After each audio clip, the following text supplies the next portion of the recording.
Greetings 12th class political science students. Welcome back to our channel. Hope you all are doing great. As you know, we have completed chapter The Crisis of Democratic Order and today we are going to do NCERT solution for the same. I hope chapter is completely clear to all of you, and if you have understood the chapter properly, you will be able to answer yourself also.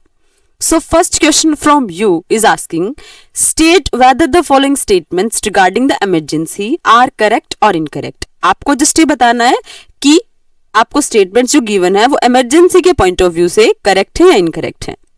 First is it was declared in 1975 by Indira Gandhi. तो बिल्कुल सही बात है. हम लोगों ने क्या पढ़ा था 25 ऑफ जून 1975.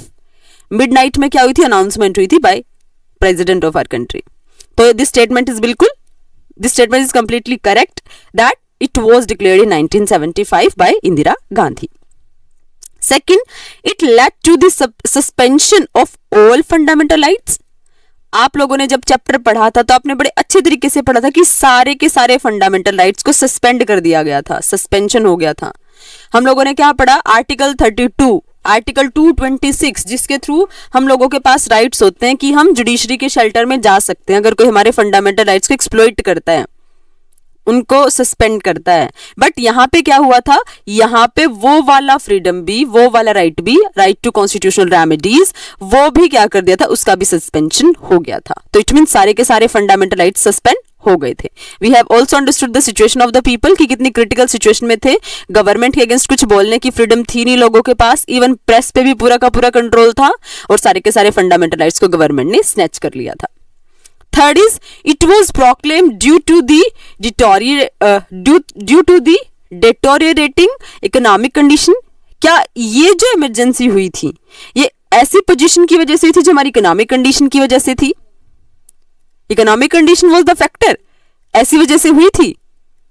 तो दिस इज नॉट करेक्ट. क्यों? क्योंकि कहीं ना कहीं जो इमरजेंसी का रीजन था वो क्या था कि इंदिरा गांधी की गवर्नमेंट लोगों की नीड्स को फुलफिल नहीं कर पा रही थी, राइट? और कहीं ना कहीं वो डिक्टेटरशिप की फॉर्म में कन्वर्ट होने की कोशिश कर रही थी. तो जब लोग अगेंस्ट में वॉइस अराइज करते हैं, क्योंकि ऑलरेडी बहुत सारी कंडीशंस ऐसी हो चुकी थी, राइट? उसके बाद क्या था, उसके बाद क्या होना शुरू हुआ कि अब कहीं ना कहीं इंदिरा गांधी ये चाह रही थी कि उनका कंट्रोल होना शुरू हो जाए हर चीज पे. हालांकि अगर जो इकोनॉमिक कंडीशन है वो थोड़ी खराब हुई, we can't deny from that fact कि इकोनॉमिक कंडीशन खराब थी, बट क्या उसकी वजह से, इकोनॉमिक कंडीशन की वजह से इमरजेंसी लगी थी? नो. रीजन क्या दिया था?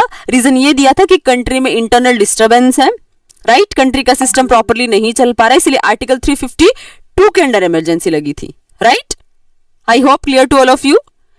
Now statement D, many opposition leaders were arrested during the emergency. पढ़ा था ना हम लोगों ने कि बहुत सारे लीडर्स को अरेस्ट कर दिया गया.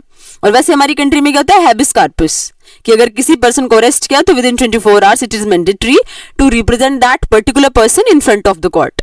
बट यहाँ पे क्या हुआ था, यहाँ पे बोला गया कि कोर्ट के सामने रिप्रेजेंट करने की जरूरत ही नहीं है, क्योंकि वो लोग जो एक्शन ले रहे हैं, वो लोग जो वर्क कर रहे हैं, वो क्या है, that is under the category of suspension, इसलिए उनको अरेस्ट किया जा सकता है. और हम लोगों ने पढ़ा जो इंपॉर्टेंट लीडर्स थे, अपोजिशन के जितने इंपॉर्टेंट लीडर्स थे जो उसके अगेंस्ट में वॉइस अराइज कर रहे थे, सबको अरेस्ट कर लिया गया. तो lot of people were arrested during the emergency, right?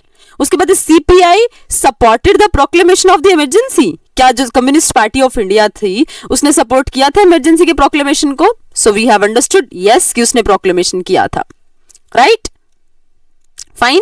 I hope chapter यहां तक आपको कंप्लीटली क्लियर है. First question is completely clear to all of you. Now we are coming on the second. Find the odd one out in the context of proclamation of the emergency. आपको ये बताना odd one सबसे अलग कौन सा है, right? तो अब देखो, the call for total revolution, ये किसका स्लोगन था, किसकी लीडरशिप में किया था हम लोगों ने? याद है, बिहार और गुजरात का कंटेक्स्ट हम लोगों ने स्टडी किया था जयप्रकाश नारायण के कंटेक्स्ट में, जब उनको एज आ लीडर लोगों ने क्या माना था कि that he is the alternative of Indira Gandhi. याद आया? तो हमने क्या किया था, टोटल रेवोल्यूशन बोला था, राइट? तो total revolution that is completely related to emergency, proclamation of emergency. Second, railway strike of 1974, that is also key, क्योंकि देखो रेलवे की स्ट्राइक, गवर्नमेंट की पोजीशन कैसी हो रही थी, पोजीशन ऐसी हो रही थी. हालांकि ये चीजें ना इंसिडेंट्स कहीं ना कहीं क्या है, इंसिडेंट्स इमरजेंसी से थोड़े पहले और उसके बाद वाले इंसिडेंट्स हैं, राइट अब देखो क्या है, रेलवे स्ट्राइक हम लोगों ने पढ़ी थी, जब लोगों ने बोला था कि हम वर्क नहीं करेंगे, बट बाद में उनकी 20 डेज की स्ट्राइक के बाद भी गवर्नमेंट ने उनकी किसी बात पे डिस्कशन नहीं लिया। राइट तो जो रेलवे की स्ट्राइक थी 1974 की, वो भी क्या थी, इसी से कनेक्टेड थी। समझ आ रहा है? उसके बाद जो स्ट्राइक, जो नक्सलाइट मूवमेंट था, Naxalite movement, is it connected to this? हाँ जी, इज इट कनेक्टेड? मैंने आप लोगों को ग्रीन रेवोल्यूशन के टाइम पीरियड पे बताया था कि ग्रीन रेवोल्यूशन के टाइम पीरियड पे क्या हुआ था कि क्योंकि हमारी कंट्री में कुछ प्लेसेस ऐसे थे कि जहां पर ग्रीन रेवोल्यूशन का बहुत ज्यादा पॉजिटिव इंपैक्ट हुआ था, और कुछ प्लेसेस ऐसे थे जहां पर उसका इंपैक्ट पड़ा ही नहीं। तो जहां पर पॉजिटिव इंपैक्ट नहीं पड़ा, वहां पर नक्सलाइट की प्रॉब्लम हुई थी, नक्सलिज्म की प्रॉब्लम हुई थी। तो naxalite movement, this is not connected with this particular proclamation of emergency. बाकी आप लोगों ने इलाहाबाद कोर्ट की वर्डिक्ट पढ़ी थी ना, जिसने क्या वर्डिक्ट दी थी कि इंदिरा गांधी ने इलेक्शंस में अनफेयर मीन यूज किए। क्यों अनफेयर मीन यूज किए? क्योंकि जो हमारे गवर्नमेंट ऑफिशियल्स हैं, इंदिरा गांधी ने उनको यूज किया था एज एन इंडिपेंडेंट ऑफिसर्स। याद आया? उसके बाद Shah commission, the findings of the Shah commission report, ये भी पढ़ा था हम लोगों ने, शाह कमीशन की रिपोर्ट। अब ये क्या, इसके ऊपर डिटेल में हम डिस्कस करने वाले हैं क्वेश्चन के फॉर्म में। शाह कमीशन क्या था, although we have discussed it in chapter also. तो इनमें से जो चीज, जो पर्टिकुलर स्टेटमेंट कनेक्टेड नहीं है प्रोक्लेमेशन ऑफ इमरजेंसी के साथ, that is the Naxalite movement. I hope second question is also clear to all of you. अब थर्ड आपसे पूछा जाता है मैच द फॉलोइंग। आपको फॉलोइंग जो नीचे स्टेटमेंट्स गिवन है आपको मैच करना। देखो टोटल रेवोल्यूशन, अभी अभी मैंने आप लोगों को बताया किसकी वर्डिक्ट थी, जयप्रकाश नारायण की वर्डिक्ट थी। जब उन्होंने क्या बोला कि रेवोल्यूशन क्या होनी चाहिए, हर एस्पेक्ट पे होनी चाहिए। ऐसे नहीं कि आपने सिर्फ पॉलिटिकल रेवोल्यूशन कर दिया, आपने सिर्फ सोशल रेवोल्यूशन कर दी। Right, it doesn't mean that, बल्कि रेवोल्यूशन हर एस्पेक्ट्स पे होनी चाहिए ताकि वो पूरी की पूरी कंट्री के सारे एस्पेक्ट्स की ग्रोथ करवाए। दूसरा, गरीबी हटाओ। याद आया कुछ? हम लोगों ने क्या पढ़ा था, अपोजिशन वाले भी रोल पढ़ा था ना, तो वहां पे हम लोगों ने क्या पढ़ा था कि अपोजिशन ने तो क्या स्लोगन दिया था कि इंदिरा हटाओ, बट उसके अपोजिशन में जब इंदिरा गांधी ने देखा कि जो अपोजिशन वाले हैं उन्होंने ग्रैंड अलायंस बनाया था ना, तो उन्होंने तो क्या स्लोगन दिया, इंदिरा हटाओ। But Indira Gandhi understood the position of the country, और क्या फाइंड आउट किया कि अगर आप ये वाला स्टेटमेंट अडॉप्ट करोगे तो इससे बेटरमेंट कुछ नहीं होने वाला है। इसलिए उन्होंने क्या किया, टारगेट किया vulnerable section of the society को, और इसीलिए उन्होंने स्लोगन क्या दिया, गरीबी हटाओ। And that was fruitful for her also. Indira Gandhi के टाइम पीरियड में, स्पेशली 1971 में, इतनी सीट्स कांग्रेस ने जीती थी जितनी पहले कभी नहीं जीती थी। राइट, उसके बाद स्टूडेंट्स प्रोटेस्ट। याद आया हम लोगों ने कहां पढ़ा था, देखो स्टूडेंट प्रोटेस्ट कहां पढ़ा, हालांकि यह गुजरात वाले बिहार वाले पार्ट में होगा। ठीक है, रेलवे स्ट्राइक, फर्नांडिस। राइट, हाँ जी, फर्स्ट टोटल रेवोल्यूशन बिहार, इसको एक बार करेक्ट कर लेना। टोटल रेवोल्यूशन किसका था, जयप्रकाश नारायण का था। गरीबी हटाओ इंदिरा गांधी का था। स्टूडेंट प्रोटेस्ट ये बिहार में हम लोगों ने पढ़े थे, और रेलवे स्ट्राइक जॉर्ज फर्नांडिस। इसको प्लीज एक बार करेक्ट कर लीजिएगा। फाइन। अब उसके बाद what were the reasons which led to the mid term elections in 1980। हम लोगों ने क्या पढ़ा था कि 1980 में दोबारा से मिड टर्म इलेक्शंस हुए। 1977 में इलेक्शंस हुए थे ना, जब हमने फर्स्ट टाइम पढ़ा था that in Lok Sabha Congress was not able to win the elections. Right, तो 1980 में ऐसा क्या हुआ था जो रीजंस हो गए मिड टर्म इलेक्शंस के। तो अब देखो रीजंस कौन कौन से थे, Janata party like direction, leadership and a common programme. आप लोगों ने क्या पढ़ा कि जब गवर्नमेंट तो बन गई, हम लोगों ने चैप्टर में बड़े अच्छे से डिस्कस किया था कि गवर्नमेंट तो बन गई, but was it enough to form the government only? Because that was also not easy task ना. Why is it was not easy task? Because the people were fighting for the authority of ministers ना. वो बोल रहे थे कि मेरे को minister बनाओ, वो बोल रहे थे मेरे को मिनिस्टर बनाओ। हम लोगों ने देखा था even for the prime minister की अथॉरिटी के लिए कन्फ्लिक्ट चल रहे थे। जो सीनियर लीडर्स थे हर एक पार्टीज के, वो खुद को ये बोल रहे थे कि that I am the appropriate person to be the prime minister of the country. Right, तो ऐसे में क्या हुआ, जनता पार्टी के बारे में क्या फील किया कि उसके पास डायरेक्शन की एक तो कमी थी, लीडरशिप अच्छी नहीं थी, और कॉमन प्रोग्राम उन लोगों के पास नहीं था। सब लोगों ने मिलकर एक टाइप से अलायंस तो बना दिया, लेकिन व्हाट आफ्टर दैट, क्योंकि ऐसा कोई कॉमन टारगेट था ही नहीं जिसको वो अचीव करने के लिए एफर्ट्स लगाएंगे।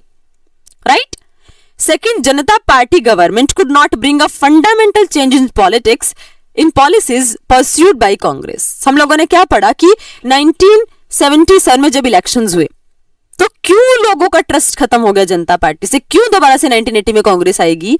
क्योंकि जब 1977 में जनता पार्टी की गवर्नमेंट बनी, so people were having a lot of expectation from that. क्योंकि लोगों के माइंड में क्या चल रहा था कि हमने कांग्रेस को डिफीट किया है, हमने इतने सालों से चलने वाली पार्टी को डिफीट किया है, तो now what should be there, the policy should be completely change ना। एटलीस्ट जो हार्श पॉलिसीज थी they should be change completely. But जो कंट्री में एज इट इज चली आ रही थी ना चीजें पुरानी, दे वर कंटिन्यूसली वर्किंग, उसमें कोई चेंज हुआ ही नहीं। और जब चेंज नहीं, पॉलिटिक्स में पॉलिसीज में चेंज नहीं हुआ, तो फिर क्या हुआ, लोगों ने सोचना शुरू कर दिया that this party is also the similar. I have given you the example of USA political parties also, right. तो सेम यहां पर भी हो रहा था कि शराब की 2 बॉटल्स है, बट जिस पर लेबल अलग अलग लगा हुआ है और उनके अंदर मटेरियल एक ही डला हुआ है। तो पार्टीज हमारे यहाँ भी कंट्री में वही वर्क कर रही थी, कांग्रेस भी वही पॉलिसीज चला रही थी, और अब जनता पार्टी ने भी वही पॉलिसीज चलाना शुरू कर दिया, राइट।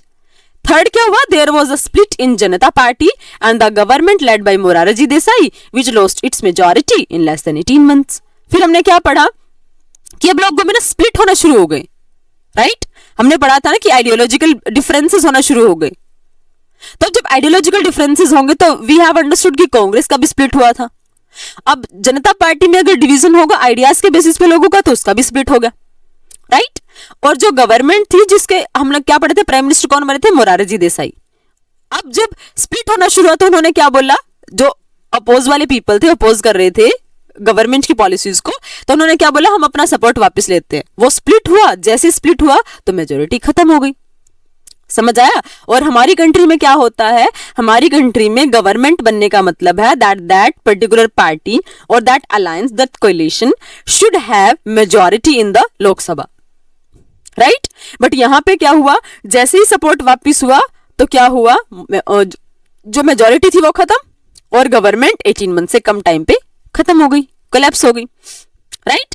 उसके बाद चरण सिंह गवर्नमेंट, फिर हमने क्या पढ़ा था, चरण सिंह की एक टाइप से लीडरशिप में दोबारा से गवर्नमेंट बनाने की कोशिश हुई।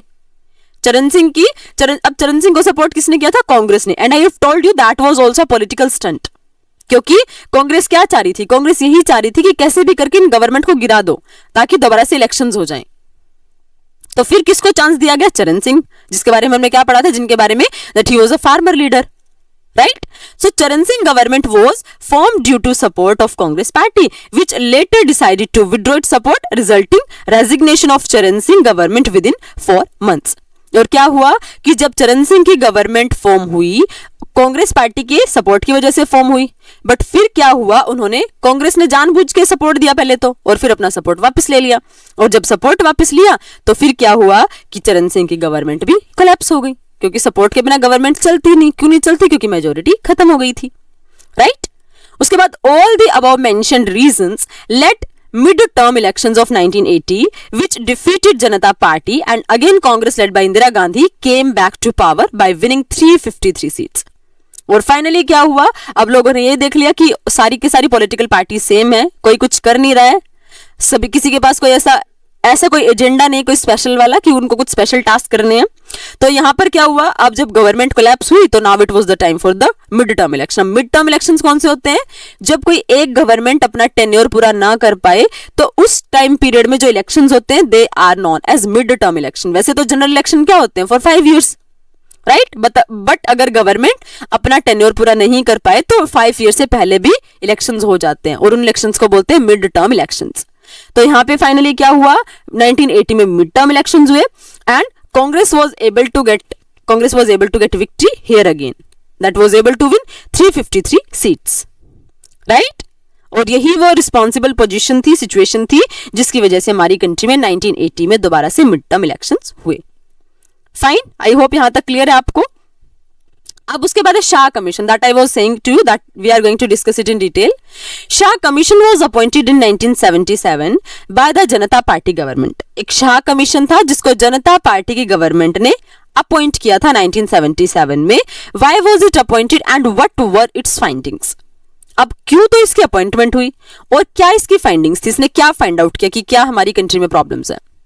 तो देखो, the Shah commission was appointed in May 1977 by Janata Party, क्योंकि जनता पार्टी की गवर्नमेंट तो बनी 77 में थी, तो ऑफ कोर्स इसकी फॉर्मेशन, इसकी अपॉइंटमेंट कब होगी, 1977 में, right. Government which was headed by JC Shah retired chief justice of supreme Court of India to look into the matter of, अब देखो जिसकी लीडरशिप में, देखो जैसे इनके नेम्स ना ऐसे ही रख देते जो पर्सन होता है, जैसे आप लोगों ने हमने चैप्टर में रीड किया मंडल कमीशन, है ना, तो उसके लीडर कौन थे, उसके हेड कौन थे, बीपी मंडल, उसीलिए उसको क्या बोल दिया गया, मंडल कमीशन। तो यहाँ पे इसको शाह कमीशन क्यों बोल दिया गया, because it was headed by JC Shah who was the chief justice, retired chief justice of supreme court. Got it. So अब देखो, और जिस पर्टिकुलर फंक्शंस के लिए, जिन पर्टिकुलर एरियाज के लिए इसको अपॉइंट किया गया, वो कौन कौन से थे, allegations of abuse of authority, excesses and malpractices, as well as action taken in the name of emergency proclaimed on 25th of June 1975. जो हमारी कंट्री की डेमोक्रेसी के लिए सबसे बड़ा क्राइसिस था, दैट वाज इमरजेंसी। तो क्या उस टाइम पीरियड पे कैसे तो पावर एलोकेट हुई, अथॉरिटी कैसे एलोकेट हुई, कैसे उसका मिसयूज हुआ एक टाइप से, कैसे मेल प्रैक्टिस हुई, क्योंकि हम लोगों ने पढ़ा इमरजेंसी के नाम पे सारे के सारे फंडामेंटल राइट्स को स्नैच कर लिया गया, राइट। तो क्या क्या प्रॉब्लम्स हुई जब इमरजेंसी प्रोक्लेम हुई, तो इमरजेंसी के नाम पे कौन कौन से ऐसे एक्शंस लिए गए that which were not appropriate, जो होने नहीं चाहिए थे। तो उन सभी की एक टाइप से चेकिंग करना, चेक करना, that was the responsibility of Shah commission. उसके बाद सेकंड क्या था, the commission perform to examine various evidences to give testimonies, even including Indira Gandhi to appear before commission, but she refused to answer any question. अब देखो सारी की सारी प्रॉब्लम्स की जड़ तो कौन थी, she was Indira Gandhi only, because in her time period emergency was proclaimed, and not only proclaimed but it was implemented in a very brutal manner. लोगों की सारी फ्रीडम्स छिन गई हैं, कोई काम करने की अथॉरिटी लोगों के पास नहीं है। तो यहाँ पे जब कमीशन ने क्या फाइंड आउट किया कि बहुत सारे एविडेंसेस फाइंड आउट किए इंदिरा गांधी के अगेंस्ट में, और उनको बोला कि आप अपने अगेंस्ट भाई आप एटलीस्ट खुद को प्रेजेंट करो कमीशन के सामने, so that we can check if all the things are, if the evidence against you are true और फॉल्स। बट इंदिरा गांधी ने क्या किया, she refuse to answer any question, उन्होंने कोई आंसर देने से ही मना कर दिया, right. And that thing shows कि उनकी पोजीशन कितनी पावरफुल है हमारी कंट्री में, उस टाइम पे कितनी पावरफुल रही होगी कि अगर वो ऐसे कमीशंस की भी बात को रिजेक्ट कर दे रही हैं। इवन सुप्रीम कोर्ट की वर्डिक्ट को ऑपोजिट होना पड़ता है, राइट। हम लोगों ने पढ़ा था इलाहाबाद कोर्ट में तो फाइंड आउट किया कि उन्होंने मेल प्रैक्टिसेस यूज की इलेक्शन जीतने के लिए, बट फिर उन्होंने क्या जजमेंट दिलवा दी सुप्रीम कोर्ट से कि प्राइम मिनिस्टर के इलेक्शन को, प्रेसिडेंट के इलेक्शन को और वाइस प्रेसिडेंट के इलेक्शन को तो इस कैटेगरी में रखा ही नहीं जा सकता है। समझ आया। अब इसके अलावा फाइंडिंग्स क्या थी शाह कमीशन की, first it found many axes committed during emergency, मतलब बहुत सारी ऐसी चीजें जो नहीं होनी चाहिए थी, बहुत सारी प्रॉब्लमेटिक चीजें which were done during the time of emergency. इसने उन सारी की सारी चीजों को फाइंड आउट किया कि वो चीजें गलत थी जो इमरजेंसी में हमारी कंट्री के लोगों ने टॉलरेट की। Second, under preventive detention laws nearly 1,11,000 people were arrested, मतलब देखो 1,11,000, इतनी बड़ी संख्या में, इतने बड़े नंबर में लोगों को अरेस्ट किया गया। और क्यों? On the basis of suspension only, क्योंकि कोर्ट ने भी कहीं ना कहीं इंदिरा गांधी का साथ दिया कि जब प्रिटेंटिव डिटेंशन है तो वहां रीजन आपको बताने की जरूरत ही नहीं है, अरेस्ट करो जस्ट डायरेक्टली पर्सन को। समझ आया।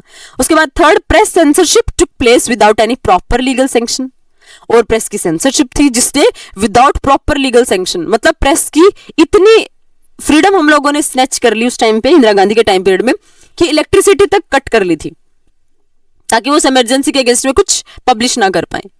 फिर जब उन्होंने ब्लैंक पेपर की फॉर्म में अपना एग्रेशन शो करना शुरू किया तो बाद में उस ब्लैंक पेपर के ऊपर भी प्रोहिबिशन लगाने शुरू कर दिए, उसको भी बंद करना शुरू कर दिया कि अब वो भी आप लोग वो नहीं कर सकते। समझ आया।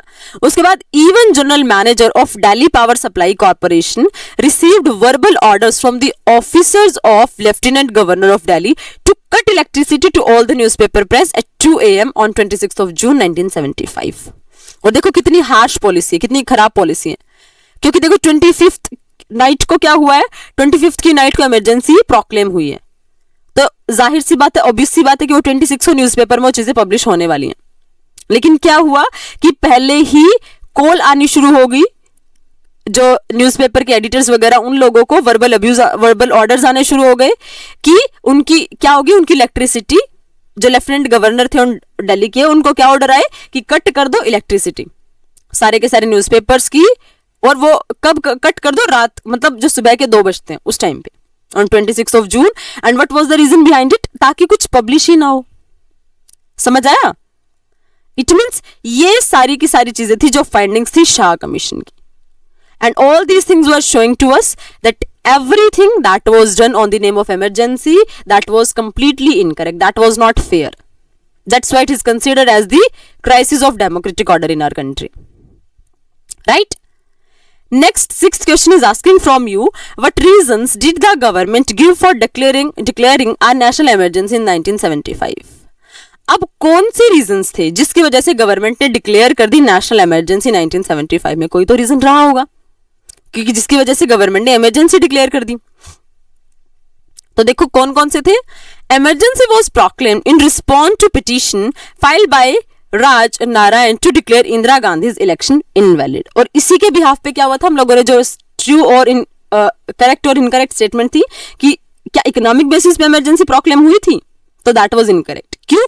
क्योंकि इमरजेंसी क्यों प्रोक्लेम हुई थी? जब इंदिरा गांधी के इलेक्शन को एक टाइप से चैलेंज किया गया था, जो उनके ऑपोजिट में लड़ रहे थे.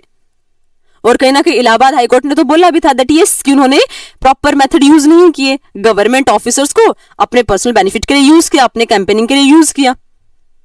राइट? बट जब उन्होंने देखा कि हर तरफ से, इंदिरा गांधी ने देखा कि हर तरफ से मतलब उन्हीं की इंसल्ट होने वाली है, उन्होंने जो जो गलत काम किए, that all things are going to come in front of the people, तो उन्होंने क्या कर दिया, उससे बचने के लिए इमरजेंसी प्रोक्लेम करवा दी. राइट? अब देखो क्या हुआ. On June 25, 1975 the government declare the threat of internal disturbances to invoke article 352 of the constitution. और हमारी कंट्री की गवर्नमेंट ने क्या फाइंड आउट किया और क्या स्टेटमेंट दी? स्टेटमेंट ये दी कि हमारी कंट्री में ना जो इंटरनल पीस है उसमें इंटरनल डिस्टर्बेंस क्रिएट हो गया, and that's why on the behalf of article 352 हम डिक्लेयर करते हैं नेशनल इमरजेंसी. समझ आया? मतलब we are having 3 articles, 352, 356 and 360. Government ने क्या बोला? गवर्नमेंट ने बोला कि हमारी कंट्री की जो इंटरनल सिचुएशन है ना वो डिस्टर्ब हो रही है, इसीलिए क्या है, उस इंटरनल सिचुएशन को मेंटेन करने के लिए नेशनल इमरजेंसी रिक्वायर्ड है, and that's why we are declaring national emergency on the behalf of article 352. Right? उसके बाद सेकंड है article 352 can declare emergency on ground of either internal और एक्सटर्नल डिस्टर्बेंस. फिर देखो, फिर हम लोगों ने क्या किया, बाद में चेंजेस भी आए. पहले क्या था, हमारे कॉन्स्टिट्यूशन में ये चीजें मेंशन थी कि अगर इंटरनल डिस्टर्बेंस है, आउटर डिस्टर्बेंस है, मतलब एक्सटर्नल डिस्टर्बेंस है, तो उसकी वजह से आर्टिकल 352 के अंदर इमरजेंसी लग सकती है. बट बाद में हमने इसको चेंज भी किया, इस वर्डिक्ट को, कि अगर आप इंटरनल कन्फ्लिक्ट की बात करें तो वो कैसे होने चाहिए, आर्म्ड रिबेलियसनेस होनी चाहिए. राइट? तो यहां पे क्या हुआ, आर्टिकल 352 के अंडर इमरजेंसी डिक्लेयर हुई on the behalf of either internal और एक्सटर्नल डिस्टर्बेंस. मतलब आर्टिकल 352 ये गवर्नमेंट को अथॉरिटी प्रोवाइड करवा रहा था. The government decided to grave crisis to be arisen to proclaim emergency to bring law and order, restore efficiency and implement pro-poor welfare programs. और देखो government ने क्या बोला, गवर्नमेंट ने ये नहीं बोला कि हम चीजों को खत्म करना चाह रहे हैं, हम अपना रूल एस्टेब्लिश करना चाह रहे हैं, हम ऐसा चाह रहे हैं कि सब कुछ हमारे कहे अनुसार चले. That was not the thing. Government ने क्या बोला, गवर्नमेंट ने ये बोला कि हम क्यों चाह रहे हैं ऐसा, हम ऐसा इसीलिए चाह रहे हैं क्योंकि कंट्री का लॉ एंड ऑर्डर ना खराब हो गया, और उस लॉ एंड ऑर्डर को मेंटेन करने के लिए इमरजेंसी जरूरी है. क्योंकि जब तक सेंटर इफेक्टिवली वर्क नहीं करेगा तो तब तक पूरी की पूरी कंट्री में लॉ एंड ऑर्डर मेंटेन नहीं हो पाएगा. इसलिए गवर्नमेंट ने क्या बोला कि क्राइसिस है, बट उस क्राइसिस को ओवरकम करने के लिए हमें किस चीज की जरूरत है, लॉ एंड ऑर्डर की जरूरत है. और वो लॉ एंड ऑर्डर किसकी वजह से आएगा, इमरजेंसी की वजह से. क्योंकि उस टाइम पे हम क्या करेंगे, हम प्रो पुअर जो पीपल है उनके लिए प्रोग्राम्स लेकर आएंगे. तो लॉ एंड ऑर्डर के नाम पे इमरजेंसी इंप्लीमेंट होगी. और finally the president Fakhruddin Ali Ahmed proclaimed emergency which became the most controversial episode in Indian politics. जो हम लोगों ने पढ़ा कि क्या प्रेसिडेंट को सिर्फ प्राइम मिनिस्टर के नाम पे इमरजेंसी इंप्लीमेंट कर देनी चाहिए थी, जो हमने कॉन्ट्राडिक्टरी स्टेटमेंट रीड की थी. क्योंकि प्रेसिडेंट को ऑल दो वी से रबर स्टैम्प, क्या वो एक्चुअल में रबर स्टैम्प बन गए. उन्होंने एक बार भी कैबिनेट से पूछने की कोशिश नहीं की, because we have seen the cabinet meeting was there on 26th of June और इमरजेंसी प्रोक्लेम होगी 25th of June नाइट में.